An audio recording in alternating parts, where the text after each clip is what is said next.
जमीन मुसलसल हिल रही है, घरों पर ताले लग गए हैं, गलियां सुनसान हैं, वीरान हैं। 19 बार जो है वो अर्थक्वेक आ चुका है। भारत ने जो अटैक किए थे, जो कि पाकिस्तान के जो न्यूक्लियर कह लीजिए न्यूक्लियर प्रोग्राम जहां पर हैं, या कह लीजिए न्यूक्लियर एसेट्स जहां पे रखे हैं, या इंस्टॉलेशन है, न्यूक्लियर इंस्टॉलेशन जो है उसके आसपास हुए हैं। 3 दिन से मुसलसल जलजले के झटके महसूस किए जा रहे हैं। हर 3 घंटे में एक अर्थक्वेक आता है। क्या ये नॉर्मल है? और क्या ऐसा नहीं हो सकता कि पाकिस्तान की जो न्यूक्लियर बेस है उसके अंदर क्रैक आने शुरू हो गए हैं क्योंकि हमने जब अटैक किया है? और उसमें से किसी किस्म की लीकेज जो है वो भी जो है वो सुनने में आई है। मुख्तलिफ इलाके मुसलसल जलजलों की जद में है। यकम से 4 जून के दरमियान बताया जा रहा है 26 जलजले देख चुका है। रोड पे हम आए तो फिर उसके बाद फिर 10-20 मिनट के बाद फिर दोबारा जोरदार झटका। कराची में सर करीब 20 से 25-26, इंडिया टुडे 21 लिख रहा है, ENI 26 कोट कर रहा है। भूकंप आए पिछले कुछ दिनों में। मैं आपसे एक दिन और कह रहा था, ये वाला सबसे बड़ा था 3.6 मैग्नीट्यूड का, नहीं तो जनरली ये सर है 2.1 से 3.6 के बीच में। और कहा जाएगा 48 घंटे में 21 आ चुके हैं।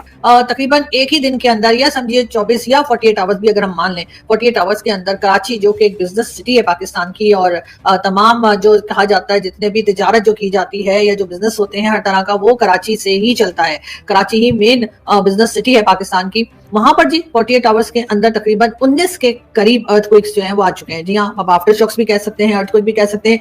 कई बिल्डिंग्स जो है उसमें क्रैक्स पड़े हैं। पाकिस्तान का मीडिया भी दिखा रहा है। और रेक्टल स्केल पे अगर हम बात करें कि जी उसका कितनी शिद्दत थी, तो जी रेक्टल स्केल पे उसकी जो शिद्दत है वो तकरीबन 2 से 3 और कभी कभी 4 तक भी गई है। इससे ज्यादा नहीं थी। लेकिन बहरहाल 19 इस किस्म के अगर अर्थक्वेक्स आए तो ये एक बहुत फिक्रमंद हो जाने वाली बात। लेकिन पाकिस्तान के अंदर 19 से ज्यादा अर्थक्वेक तो सिर्फ कराची में आ गए। पूरी न्यूज भरी पड़ी है कि हर 2 या 3 घंटे में एक अर्थक्वेक आ रहा है कराची के अंदर। और ये तब से हो रहा है जब से हमने ऑपरेशन सिंदूर किया है पाकिस्तान के साथ। दोस्तों, हर 3 घंटे में पाकिस्तान के कराची में एक अर्थक्वेक आता है। क्या ये नॉर्मल है? और क्या ऐसा नहीं हो सकता कि पाकिस्तान की जो न्यूक्लियर बेस है उसके अंदर क्रैक आने शुरू हो गए हैं क्योंकि हमने जब अटैक किया है? और भाई अब तो पाकिस्तान ने मान लिया कि जो भारत बोल रहा है कि 11 जगह पे हमने अटैक किया है, वो 11 नहीं, वो 19 है। और जितने हमने अटैक करे हैं उतने ही अर्थक्वेक भी आए हैं। कि पाकिस्तान की जो सीक्रेट न्यूक्लियर फैसिलिटीज हैं वो on the verge of destruction है। एक तो ये थ्योरी है। दूसरा, क्या वाकई में जो धरती मां है वो वार्न कर रही है कि एक डिजास्टर है पाकिस्तान, इसके अंदर एक और डिजास्टर है कि न्यूक्लियर बॉम्ब है, वो वॉलेटाइल जगह पे पड़े हैं। वो बार बार इंडिकेशन दे दिया है कि इसको हटा लो यहां से, वरना मैं सब कुछ तहस नहस कर दूंगी। या इसके अलावा एक थ्योरी और है कि कुछ बहुत बड़ा पाकिस्तान वो टेस्ट कर रहा है। मैं जहां मौजूद हूँ इस्लामाबाद में, यहाँ पर तो खैर काम सी बात है कि अक्सर ही जो है वो अर्थक्वेक आया करते हैं। और कभी कभी तो बहुत ज्यादा शिद्दत के साथ भी हमने देखा कि अर्थक्वेक आए हैं। और अगर आप लोगों को याद हो तो एक बार तो आई थिंक 2005 की बात है कि बहुत शदीद किस्म का अर्थक्वेक आया था, कई बिल्डिंग्स गिर गई थी, बहुत नुकसान हुआ था। उसके बाद भी कई बार जो है पाकिस्तान में और इस्लामाबाद में खासतौर पे, और इस्लामाबाद के आसपास जितने इलाके हैं, चाहे वो KPK हो या कुछ भी, वहां पर अर्थक्वेक आते रहे हैं। लेकिन कराची में इतना ज्यादा कोई अर्थक्वेक आए या इतने ज्यादा जलजले वगैरह महसूस हो, ऐसा जो है वो बहुत कम या ना होने के बराबर ही कभी सुना है। लेकिन एक ही दिन में या 48 आवर्स में 19 बार जो है वो अर्थक्वेक आ चुका है कराची में। कई तरह की बातें हो रही हैं, कई तरह की थ्योरीज चल रही हैं।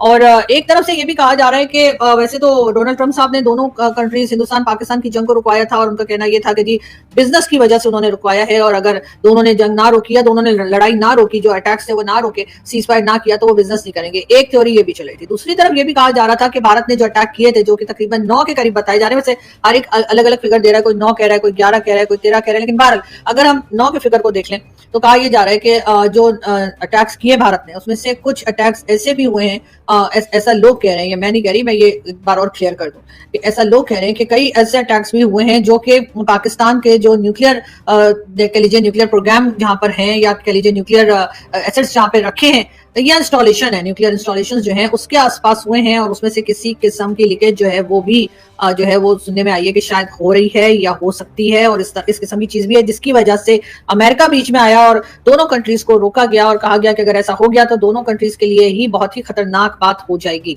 न्यूक्लियर टेस्ट करना है, हम राजस्थान के किसी रेगिस्तान में जाके करेंगे? हम बॉम्बे में, दिल्ली में तो करने वाले नहीं है। तो पागल तो है ये, लेकिन बेवकूफ नहीं है इतने पाकिस्तानी कि कराची में न्यूक्लियर बॉम्ब की टेस्टिंग करेंगे। ट्रेमर्स इतने ज्यादा हैं, शॉक वेव्स इतने ज्यादा हैं कि लोग डर रहे हैं, क्योंकि बिल्डिंग्स में क्रैक आ रहे हैं, लोग घरों को छोड़कर भाग रहे हैं, घर के अंदर सोना उनका मुश्किल हुआ पड़ा है। और इस्लामाबाद, सबसे बड़ी बात क्या है, इस्लामाबाद बिल्कुल साइलेंट है कि पाकिस्तान में हो। अब मिस्ट्री क्या है? मिस्ट्री यह है कि हमेशा जो अर्थक्वेक है वो रात को शुरू होते हैं। रात के अंधेरे में वो शुरू होते हैं, डेड ऑफ द नाइट में। मंडे नाइट को शुरू हुआ और ट्यूसडे तक चलता रहा, और हर 1 घंटे 2 घंटे बाद एक बॉम्ब ब्लास्ट हो रहा है। इनके जितने बड़े एरियाज हैं, लांडी है, बलीर है, कोरंगी है, इस सब के अंदर लोग तंग है। उनको ये लगता है कि यार ब्लास्ट तो नहीं हो गया, कहीं भारत ने अटैक तो नहीं कर दिया, कहीं न्यूक्लियर टेस्ट तो नहीं हो गया है। ये सारे डर उनको सोने दे नहीं रहे, और जो धरती है वो कांप रही है। It is shaking again and again and again. और अब तो ये हालत हो गई है कि रिक्टर स्केल के ऊपर इन्होंने देखना ही बंद कर दिया कि क्या रीडिंग आ रही है, और रीडिंग हमेशा वही है जो 3 और 4 के बीच में, 4.25 के बीच में, जो न्यूक्लियर टेस्ट के टाइम पर जो आती है। अब हो क्या रहा है कि अब पाकिस्तान के लोग खुद क्वेश्चन पूछ रहे हैं कि व्हाट इज हैपनिंग। क्या कोई न्यूक्लियर सीक्रेट बेस था कराची के पास? क्योंकि आपको मालूम है कि पाकिस्तान हमेशा जो रिहायशी इलाके होते हैं उनको यूज करता है एक ढाल की तरह। क्या वहां पर जो कोई सीक्रेट न्यूक्लियर फैसिलिटीज थी? लेकिन ऐसा भी नहीं है, क्योंकि भारत को सारी सीक्रेट जगह पता थी, हमने सारी अटैक कर दी। मलीर, लांडी, कायदाबाद, ये सारे वो एरियाज हैं जहां पर सीक्रेट न्यूक्लियर फैसिलिटीज होने की आशंका है, और सारे ये जो अर्थक्वेक्स का एपिसेंटर है वो भी यही एरियाज हैं। नमस्कार दोस्तों, आप सभी का स्वागत है सिर्फ भारत पर। दोस्तों, जब से भारत ने ऑपरेशन सिंदूर को अंजाम दिया है, पाकिस्तान में ऐसी खबरें आ रही हैं कि पाकिस्तान में कई जगह न्यूक्लियर फैसिलिटीज़ पर लीकेज शुरू हो गया है। वहाँ पर आए दिन भूकंप आ रहे हैं। आपको बता दें, पिछले कुछ महीने में जब से ऑपरेशन सिंदूर हुआ है, कराची में लगभग 20 से 26 बार भूकंप आ चुका है, और वहाँ के लोग डरे हुए हैं। इसके बाद पाकिस्तान में भी काफ़ी डर का माहौल है। तभी से पाकिस्तान ने न्यूक्लियर हमले की धमकी देना बंद कर दिया है। इसके बाद भी पाकिस्तानी सरकार नहीं सुधरी है। आपको बता दें, पाकिस्तानी सरकार वहाँ की पब्लिक के लिए कुछ नहीं कर रही है। ये न्यूक्लियर फैसिलिटीज़ में क्या दिक्कत हुई है, पाकिस्तानी सरकार इस बारे में कुछ नहीं कर पा रही है। देखते हैं इसके ऊपर पाकिस्तानी मीडिया का किस प्रकार का रिएक्शन आ रहा है। इसके ऊपर बहुत से लोगों को डाउट है, उनको लगता है ऐसा नहीं हो सकता, कराची में तो कोई ऐसी जगह नहीं है। दूसरा ये कि कराची एक बहुत ही क्राउडेड सिटी है, वहां पर इस तरह के एक्सपेरिमेंट्स नहीं किए जा सकते। फिर क्या हो सकता है? क्या ये ऊपर वाले की तरफ से कोई कुदरती तौर पे क्या इस किस्म के अर्थक्वेक्स आ रहे हैं? क्या कोई कह लीजिए कि जो एक क्लाइमेट चेंज जो आ रहा है, एक आप समझते हैं कि लोग कई बार बात कर भी रहे हैं, क्लाइमेट चेंज के ऊपर भी बात हो रही है, तो उसमें जाहिर अर्थक्वेक जो है वो भी अब ऐसी ऐसी जगहों पर आना शुरू हो जाएंगे जहां शायद पहले कभी नहीं आए, ये बात भी की जा रही है। या फिर कुछ और चीज है जो इस वक्त लोगों की समझ से बाहर है, या लोग समझ नहीं पा रहे आखिर ये सब कुछ चल क्या रहा है। लेकिन हाँ, ये जरूर है कि कराची में अभी तक ये जो ज़लज़ले के झटके आए हैं या जो अर्थक्वेक के शॉक्स जो आए हैं, उससे लोग जो है वो थोड़ा परेशान हैं। कई जगह की जो बिल्डिंग्स हैं उनमें क्रैक्स भी आए हैं। पहले हम ये क्रैक्स इस्लामाबाद में तो आम सी बात है, मेरे अपने घर में आप अगर देखें तो अक्सर ही कुछ ही दिन के बाद जो है वो क्रैक्स पड़ जाते हैं, क्योंकि जब अर्थक्वेक आता है तो मैं जिस बिल्डिंग में हूँ तो वहां पर क्रैक्स आ जाते हैं, हल्के फुल्के क्रैक्स, और कई बार मैं सोशल मीडिया पर वो फोटोज शेयर भी करती हूँ। लेकिन कराची में इस तरह से होना जो है वो यकीनन एक बहुत हैरत की बात है, और लोगों को फिलहाल समझ में नहीं आ रहा कि ये सब कुछ क्या चल रहा है। हर तरफ डिफरेंट टाइप की कह लीजिए कि लोग बात कर रहे हैं, हर तरफ से कोई एक नई थ्योरी जो है वो सामने लाई जा रही है, मगर कुछ ना कुछ गड़बड़ जरूर है। दोस्तों, क्योंकि पाकिस्तान के अंदर मैंने भी बात करी किसी से, उन्होंने बोला कि यार कराची के पास ना हो सकता है कि कोई टेस्टिंग साइट हो जो हमें पता ना हो। लेकिन मैंने उसका तर्क भी बताया आपको कि भाई कराची आपका कैपिटल है फाइनेंशियल का, वहां पर आप न्यूक्लियर टेस्ट क्यों करेंगे? आप किसी रेगिस्तान के एरिया में जाके करेंगे, कराची में कौन करता है? तो अब उन्होंने क्वालिटी बोल दिया, बात तो सही है, लेकिन हम बोल नहीं सकते वरना यहाँ पर जो आर्मी है वो हमारा गला काट देगी। दूसरा एक और तर्क भी है कि ये टेस्ट तो है नहीं, ये तो बिल्कुल क्लियर है, नेचुरल ट्रेमर्स भी नहीं है। और इसके वर्स क्या है कि जो पाकिस्तान की न्यूक्लियर एसेट्स है, क्या पाकिस्तान, ध्यान से सुनना, क्या पाकिस्तान ये न्यूक्लियर टेस्ट कर रहा है कहीं भी जाकर, या उसके बॉम्ब फट रहे हैं, या वो शो कर रहा है फट रहे हैं, लेकिन उसने इसी की आड़ में ये बोलकर कि देखिए जी मेरे तो सारे न्यूक्लियर एसेट्स वो तबाह हो गए हैं, लेकिन वो टेररिस्ट को, ईरान को, तुर्की को अपने न्यूक्लियर एसेट्स को बेच रहा हो, ये भी कोई बहुत बड़ी बात नहीं है। पाकिस्तान डेस्परेट है पैसे के लिए, उसे अपने ही कंट्री में कुछ भी दिखाकर अगर न्यूक्लियर एसेट्स निकालने का मौका मिल जाए, ये उसके लिए सबसे बड़ी जो होते हैं खुशखबरी होगी।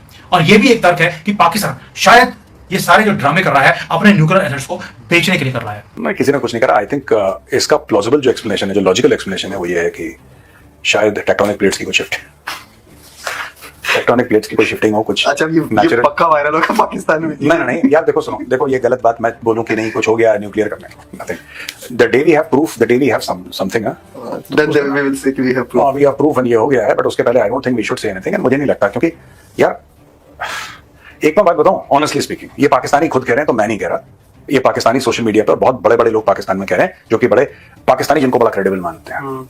नूर खान एयरबेस पे ना अब एक थ्योरी है जो पाकिस्तान से निकली है, आधी थ्योरी और आधी मैं खुद बोल के कंप्लीट करने की कोशिश करता हूं। एक्चुअली क्या हुआ, जब इमरान खान जेल गया, उसके पहले इमरान खान ने एक टीवी इंटरव्यू में तुर्की के, आई थिंक टर्की का कोई चैनल था, उसको एब्सोल्युटली नॉट बोला। हाँ, वो तो फेमस है। इमरान खान ने एब्सोल्युटली नॉट बोल दिया, इमरान खान को निपटा दिया अमेरिकन ने, बोला कि तुम जेल में जाओ, ये केस वो केस, जैसा अमेरिकन करते हैं उनका डीप स्टेट एक्टिव हुआ, इमरान खान की छुट्टी करवाई, उसके ऊपर 100-200 FIR करवा के उससे बोला कि बेटा जिंदगी भर तुम कोर्ट के केस लड़ते रहो।